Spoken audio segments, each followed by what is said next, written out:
Hello friends, ration shop interview கொஷினை நம்ம டெய்லியும் போஸ்ட் பண்ணிட்டு இருக்கோம். அந்த வகையில் பார்த்தீங்கன்னா, நேற்று நம்மளுடைய சப்ஸ்கிரைபர் இன்டர்வியூ அட்டன் பண்ணிவிட்டு அவருடைய பர்சனல் எக்ஸ்பீரியன்ஸை ஷேர் பண்ணியிருக்காரு.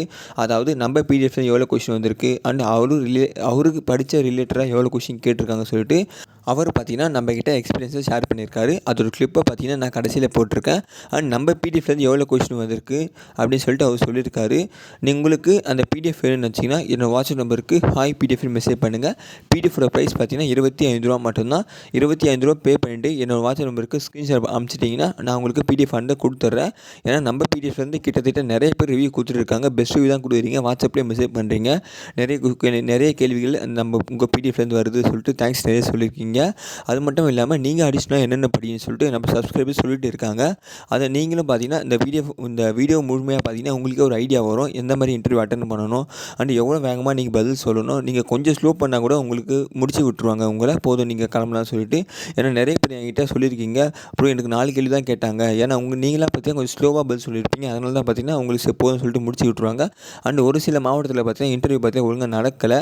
அதுவும் பற்றி நான் நிறைய கேள்விப்பட்டேன். ஏன்னா பிகாஸ் ஏன்னு அது ஒழுங்காக தெரியல. ஏன்னா நிறைய இடத்துல ஒழுங்காக கேள்வி கேட்க மாட்டாங்க யாருக்குமே. அது என்னன்னு சொல்லிட்டு தெரிஞ்சால் நீங்கள் கமெண்ட் பண்ணுங்கள். அது மட்டும் இல்லை, ஒரு சில இடத்துல ரொம்ப நல்லாவே இன்டர்வியூ நடக்குது. கிட்டத்தட்ட 15-20 கொஷின் மேலே கேட்குறீங்கன்னு சொல்கிறீங்க. எனக்கு அதுவும் ரொம்ப சந்தோஷமாக தான் இருக்குது. கண்டிப்பாக வேலை கிடைக்கும்னு நம்புகிறேன். நிறைய பேர் லஞ்சம் கொடுத்தா தான் வேலை, காசு கொடுத்தா தான் வேலைன்னு சொல்லிட்டு இருக்கீங்க. அப்படிலாம் எதுவும் இல்லை எனக்கு தெரிஞ்ச வரைக்கும். அது இருந்தாலும் சரி, பட் இன்டர்வியூ நல்லா பெஸ்ட்டாக பெர்ஃபார்ம் பண்ணிங்கன்னா கண்டிப்பாக உங்களுக்கு வேலை கிடைக்கும்.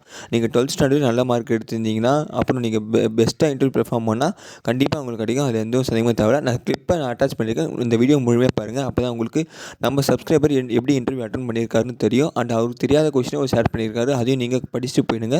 உங்களுக்கு ரொம்ப ஹெல்ப்ஃபுல்லாக இருக்கும். தென் வீடியோ முழுமையாக பாருங்கள். ஜி உங்க பிடிஎஃப் உங்ககிட்ட இருந்து படிச்சேன்ல. ஆமாம், சொல்லுங்கள்.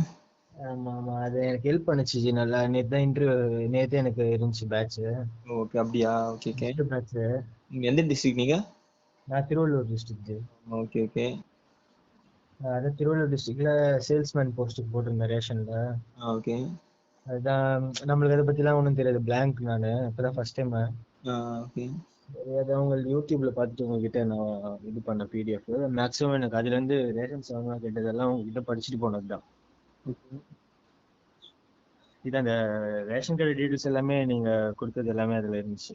அது மேக்ஸிமம் அதான் கேக்குறேன். இந்த கிலோ எவ்வளவு அதான் கேட்டிருந்தாங்க. Okay okay. அப்புறம் ஃபுல்லா மினிஸ்டர் பேருங்க கேட்டாங்க. ஒரு 5 வகை 5 துறையில இருக்க டிஃப்ரெண்ட் துறையை சொல்லிட்டு அந்த மினிஸ்டர் பேர் கேட்டாங்க. எல்லாமே நம்ம பிடிஎஃப்ல இருந்திருக்கும், அப்டேட் பண்ணி வச்சிருக்கோம். ஆமா, அதுல நீங்க ஒரு 7-8 மினிஸ்டர் பேரை நீங்க கொடுத்திருந்தீங்க முக்கியமா. ஆமா. நான் இன்னொன்னுத்துல மொத்த மினிஸ்டர் பேரு 38 மினிஸ்டர் சிஎம்மோட சேர்த்து நான் அது படிச்சுட்டு தான் போனேன் தனியா. Okay okay.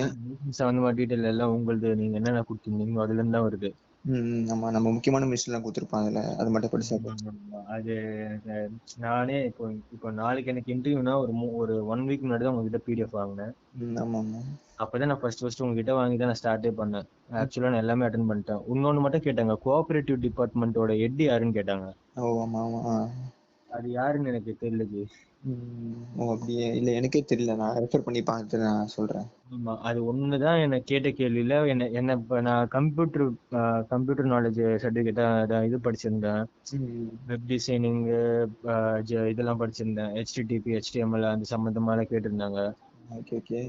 நான் அந்த சர்டிபிகேட்ஸ் எல்லாம் வச்சிருந்தேன். கம்ப்யூட்டர்ஸ் ஏதாச்சும் நாலேஜ் இருக்கான்னு கேட்கும்போது அந்த சர்டிபிகேட் எல்லாம் இருந்துச்சுன்னா சரி ஓகே நம்ம படிச்சிருக்கோம்ல, அதனால ஜெராக்ஸ் காப்பி வச்சேன். அதுல இருந்து சில கொஸ்டின்ஸ் கேட்டாங்க. HTTPனா என்ன, HTMLனா என்ன, இது ரெண்டுத்துக்கும் என்ன, எங்க யூஸ் பண்ணுவீங்க, லேன் என்ன, வேன் என்ன, அந்த மாதிரி எல்லாம் கேட்டாங்க. அதெல்லாம் நான் படிச்ச கான்செப்ட் தான் நான் சொல்லிட்டேன். அதுல ஜெனரல் கான்செப்ட் தான் அதுதான். ஆமா, நம்ம என்ன சர்டிபிகேட் வைக்கிறோமோ அதுல இருந்து கேட்டாங்க. அதுக்கப்புறம் மிஞ்சி போனா இதுதான் பண்ணாங்க. மினிஸ்டர் பேரு 38 மினிஸ்டர் சிஎம்மோட சேர்த்து ஃபுல்லா தெரிஞ்சுக்கணும். இது டீடைல், மிஷினோட டீடைல், ரேஷன் கடை டீடைல், எத்தனை குடோன் இருக்கு, நம்ம மாவட்டத்துல எத்தனை தொகுதி, சட்டமன்ற தொகுதி எத்தனை, ஓகே ஓகே, IASR IPSR அதெல்லாம் மட்டும் தான் கேட்டாங்களா? என்ன மட்டும் ஒரு 10 நிமிஷம் நான் எனக்கு இன்டர்வியூ. மத்தவங்கள ஒரு 5 நிமிஷம் தான் போச்சு. எனக்கு ஒரு 10 நிமிஷம் வச்சாங்க. ஏன்னா அவங்க கேட்க சொல்லிட்டு இருந்தேன். ஆமா, அதனால என்ன வச்சு ஒரு 10 நிமிஷம் ஒரு 15-16 கேள்வி கேட்டாங்க.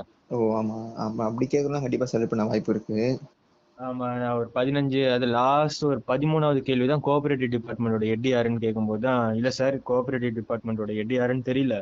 ஆனா ஆனா பட் மினிஸ்டர் வந்து பெரிய கருப்பன், ம் சிவில் சப்ளைஸ் மினிஸ்டர் வந்து சக்கரபாணி அவர்கள், ம் ம் கோஆபரேட்டிவோட செயலாளர் வந்து திரு ராதாகிருஷ்ணன் ஐஏஎஸ் சார். இதெல்லாம் அவங்கள மர்ஜ் பண்றதுக்கு நான் இதெல்லாம் சொல்லி மர்ஜ் பண்ணிட்டேன். ம் ஓகே ஓகே. ஆனா இந்த ஒண்ணு எனக்கே தெரியல. சரி, அதான் உங்களுக்கு எப்படி இருந்தாலும் நீங்க சொன்னது ரேஷன்ல அதெல்லாம் நீங்க கொடுத்த பிடிஎஃப்ல இருந்து நான் படிச்சுட்டு போனேன். பாரதியாரு, பாரதிதாசன், ம். மணிமேகலை, இலக்கியம் எல்லாமே படிச்சுட்டேன். அந்த 1 வீக்ல நைட்டும் பகலுமா ஓ! ஆமா. படிச்சுட்டு தான் போனேன். பட் அவங்கலாம் அதெல்லாம் கேட்கல. 10th ஒருவேளை 10th குவாலிஃபிகேஷன் பேக் இருக்குதான் கேட்பாங்கன்னு நினைக்கிறேன். ம். ஆஹ் அது வந்து பாரதியார் எந்த தமிழ்ல ஊர்ல யாருன்னா பிறந்தாரு படிச்சாங்கன்னா அது மாதிரி அவங்களுக்கு கேட்டுருவாங்க அது. அது எப்படி நீங்க கம்ப்யூட்டர் படிச்சீங்கன்னா கம்ப்யூட்டர் கேட்டாங்க. இப்ப தமிழ் யாருன்னா கம்ப்யூட்டர் +1 சம்பந்தமா படிச்சு எனக்கு கிட்டத்தட்ட ஒரு 8 கேள்வி கேட்டாங்க. ஆமா. இப்ப நீங்க தமிழ்ல யாருன்னா படிச்சிருந்தாங்கன்னா, தமிழ் ஓரியன்டா யாருன்னா படிச்சிருந்தாங்கன்னா அவங்களுக்கு கேட்பாங்க. நான் தமிழ் மீடியம்ல நான் வந்து இன்ஜினியரிங் முடிச்சிருக்கேன். ம். ஓகே. நான் அந்த சர்டிபிகேட் வச்சா எங்க அது படிச்சுட்டேன் இதுக்கு வரேன்னு கேட்க போறாங்கன்னு நான் வெறும் 12th சர்டிபிகேட் மட்டும் தான் காமிச்சேன் அவங்க கிட்ட. ஆ ஓகே ஓகே. அப்புறம் பேசிக் கம்ப்யூட்டர்னால தாங்க இந்த இது ப்ரோக்ராமிங் படிச்சதெல்லாம் கூட வைக்கல. ம். பேசிக்கா தான் வச்சேன். ஆ ஓகே. அது பக்கா ஃபார்மல் எல்லாம் போயிட்டு எல்லாம் பண்ணிட்டேன். ஓகேப்பா அப்படின்னு கேட்டு இது பண்ணிட்டாங்க. ம். ஓகே. அது அவங்க கிட்ட கொஞ்சம் சொல்லலான்னு. ஆ ஓகே. Thank you.